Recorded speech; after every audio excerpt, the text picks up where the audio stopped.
Hello everyone and welcome back to our YouTube channel. In this video, I'm going to show you how to fix Roblox error 523. First, we'll start with something very simple yet powerful. So over the time, apps store temporary files to load faster, but sometimes those files get corrupted and the app starts acting weird.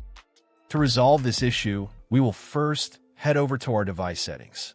From here, scroll down and tap on General. Once you're in the General Settings tab, look for iPhone Storage option and tap on it. Over here, you can either search for the app or you can scroll down and look for it. Then tap on the app. On the next screen, you need to tap on the Offload app option. A confirmation pop-up will come up. Now tap on the Offload app option here.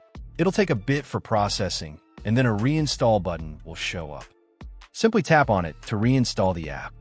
This should resolve the issue, but if it doesn't, then you need to check if the app is running an older version.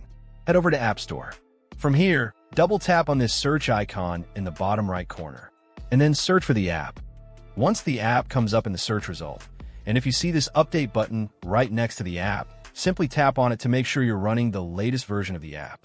However, if you continue to encounter this issue, then you will need to completely reinstall the app, which usually resolves the problem. Head over to this screen the way we did before. And over here, tap on the Delete App option here to uninstall the app from your device. A confirmation pop-up will come up. Now tap on the Delete option here.